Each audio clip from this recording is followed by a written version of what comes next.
Assalamualaikum warahmatullahi wabarakatuh.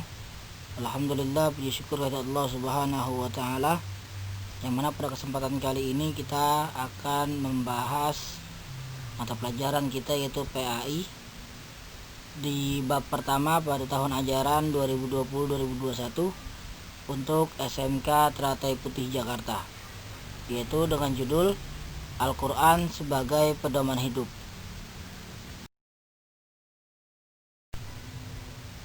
Sejak Nabi Adam alaihi salam sampai Nabi Muhammad sallallahu alaihi wasallam, para rasul datang untuk menyampaikan ajaran Allah Subhanahu wa taala kepada umatnya. Sebagai manusia biasa, para rasul juga pasti akan menemui ajalnya. Sepeninggal rasul-rasul itu, umat manusia mengalami pergeseran dan ada yang mulai meninggalkan ajaran para rasul tersebut.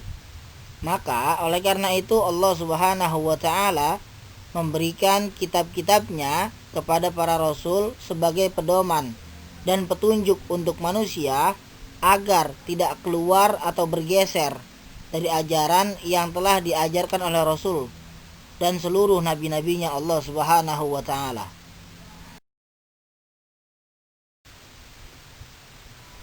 Pentingnya mengimani kitab-kitab Allah Subhanahu wa taala.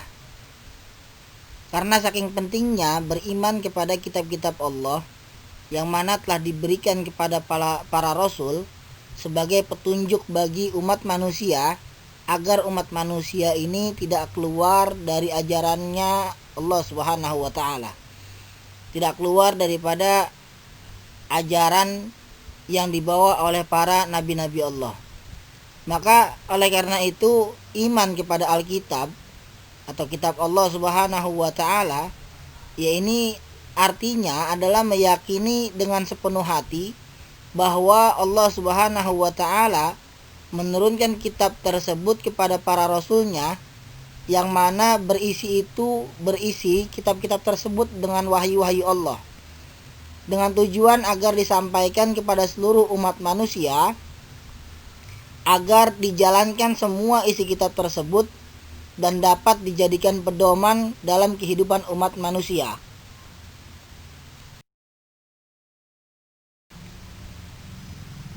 Perlu kita ketahui perbedaan antara suhuf dan kitab. Maka kita perhatikan bahwa perbedaan tersebut ada di hadapan kalian, yang mana tinggal kita perhatikan bahwa suhuf yang mana telah diberikan kepada Nabi Musa dan Ibrahim, yaitu maknanya adalah suhuf itu wahyu yang Allah berikan kepada Rasul namun dalam bentuk lembaran. Yang kedua, isi suhuf itu sangat simpel, jadi intisari.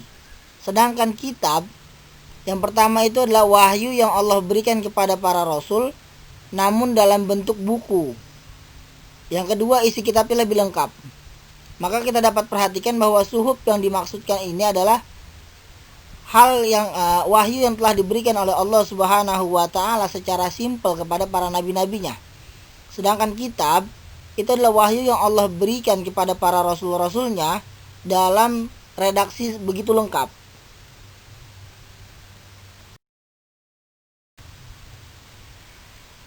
Setelah kita mengetahui perbedaan antara suhuf dan kitab, maka kita wajib mengetahui juga atau mengenal kitab-kitab Allah Subhanahu wa taala, yang mana telah dijelaskan di hadapan kalian, telah ada di hadapan kalian, yaitu Allah Subhanahu wa taala menurunkan 4 kitab. Yang pertama Taurat, yang kedua Zabur, yang ketiga Injil, yang keempat adalah Al-Quran. Yang mana Taurat itu diberikan kepada Nabi Musa alaihi salam, kemudian kitab Zabur diberikan kepada Nabi Daud alaihissalam, dan kitab Injil diberikan kepada Nabi Isa alaihissalam, dan Al-Quran yang mana sudah kita ketahui bahwa itu adalah kitab kita, yaitu kepada Nabi Muhammad sallallahu alaihi wasallam.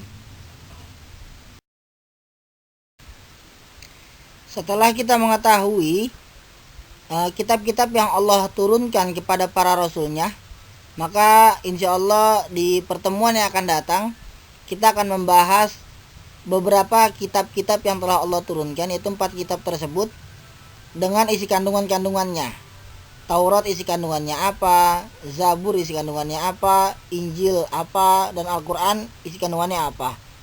Maka dapat kita pahami bahwa mengimani kitab-kitab Allah itu sangatlah penting, karena itu adalah salah satu daripada rukun iman, yaitu iman percaya kepada kitab-kitab yang telah Allah turunkan kepada para rasulnya.